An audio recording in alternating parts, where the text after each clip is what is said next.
Tant qu'il y aura des arbres. Une série d'histoires d'arbres racontées par des humains pour qui les arbres comptent.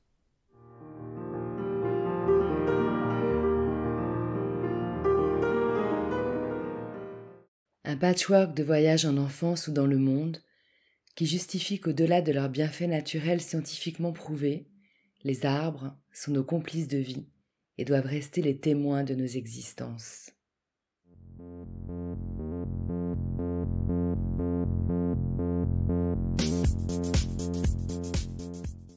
Je suis Nat Gross, fondatrice de Ma Pause Nature. Je guide des bains de forêt et des ateliers végétaux créatifs. J'aime fédérer autour de mes passions et créer du lien. D'une petite graine plantée, un terreau s'est formé et naturellement un réseau racinaire a vu le jour. Un arbre de parole et d'écoute est né et pour nourrir mon arbre, j'ai récolté des vocaux. Encore et encore.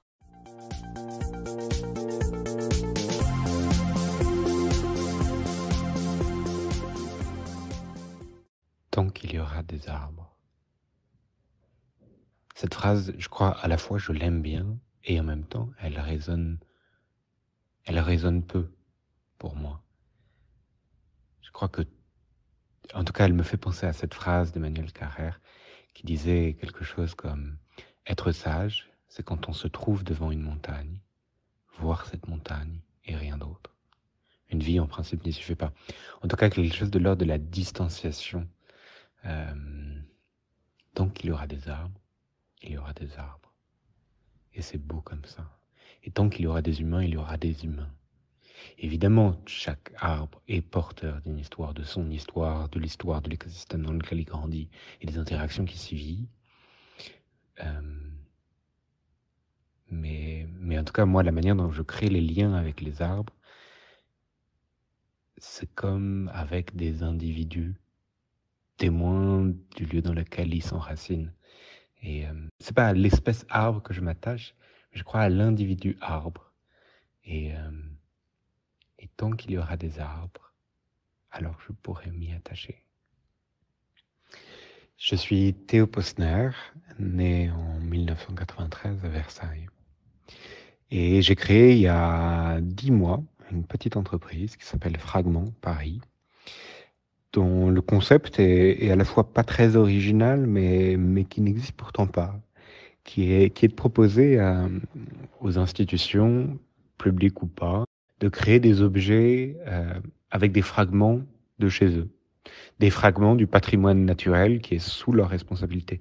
J'aime pas dire dont ils sont propriétaires. Je crois qu'on a la responsabilité d'un lieu et on est garant du fait que les générations futures puissent l'avoir. Je propose donc à ces institutions de récupérer des feuilles d'arbres, des feuilles des arbres dont ils ont la responsabilité, de faire un travail de conservation botanique pour que les feuilles ne changent pas de couleur et pas de forme, en tout cas qu'elles les préservent le plus longtemps possible. Et puis un travail d'encadrement, toujours dans le même format, une feuille unique, avec le nom vernaculaire de l'essence d'arbre dont elle provient et l'adresse du site.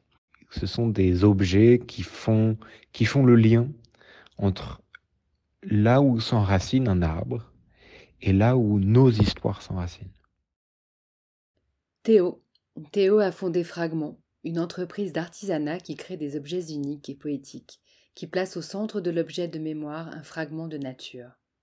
Fragment conserve l'essence d'un lieu à travers des feuilles d'arbres, fragments du vivant, témoins silencieuses du destin du lieu où elles prennent vie. Ce concept résonnait si fort avec le mien que je m'étais noté de contacter ce Théo Posner pour un futur épisode, car j'en avais déjà plein en stock. Alors que je venais de lancer non sans mal le podcast sur les plateformes cet été, voici le DM que j'ai reçu. Bonsoir Nat, un petit mot pour vous remercier pour la qualité de votre projet. J'ai écouté quelques podcasts et c'est vraiment sympa d'entendre la pluralité de nos rapports aux arbres. Sensibles, rationnels, scientifiques, utilitaristes ou simplement esthétiques. Très sympa. Voilà, juste un petit merci. Théo. Son fragment est une facette artistique de Mon Tant qu'il y aura des arbres. Nous aimons écouter et raconter des histoires et nous avons ressenti comme un appel ce devoir de mémoire d'un moment précieux avec les arbres ou cristallisé par la présence d'un arbre. J'ai grandi dans une ville qui s'appelle Plaisir, dans les Yvelines, à quelques kilomètres de Paris. Et juste derrière, il y avait une forêt qui, pour les besoins de ce podcast, j'ai regardé le nom. Et en fait, j'ai trouvé curieux de découvrir le nom de la forêt que je connais si bien, après tant d'années, après 30 ans à peu près. Parce que, comme beaucoup de gens, on appelait ça la forêt à côté de la maison dans la famille. Ça a toujours été la forêt à côté de la maison. Et je me souviens d'un moment très précis, me promener seul autour de mes 17 ans dans cette forêt. Pas tout à fait seul, accompagné de mon chien à l'époque. Et, et d'être comme ébahi d'un coup à regarder une allée de chênes et un chêne en particulier, ébahi d'une forme de prise de conscience mais c'est un être vivant et il est là. Et il est là sans pourquoi, sûrement. Et ébahi de cette possibilité que la vie nous offrait d'être sans pourquoi. Fondamentalement là. Et même pas dans le déplacement. Évidemment, il y a la mobilité chez l'arbre, mais qui est très différente de celle que les humains connaissent. Et voilà, cette espèce de prise de conscience d'une altérité dans le vivant, et notamment dans cette étrange chose qu'est un arbre, si grand, si vieux, si immobile, et pourtant si présent, si enraciné dans le monde. Et voilà, ça c'est mon histoire avec ce chêne de la forêt de Clay. Merci Théo de montrer ici une autre façon de préserver nos souvenirs grâce à la nature. Tes cadres numérotés, à partir de feuilles d'arbres issues de lieux chargés d'histoire, comme la Tour Eiffel, ainsi que la version personnalisée Super Cali proposée aux particuliers, sont si empreints de poésie. Chaque feuille raconte votre histoire, celle de l'arbre de votre jardin ou celui de votre premier baiser. Est-ce d'avoir un père anglais tous les deux qui alimente notre nostalgie des souvenirs heureux? En tout cas, une fusion de nos projets pourrait être incroyable.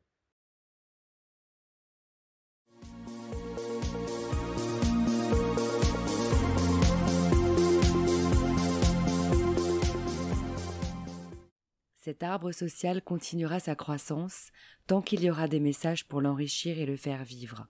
Vous êtes son eau et son soleil. Alors merci de l'aider à grandir en likant et partageant ce projet.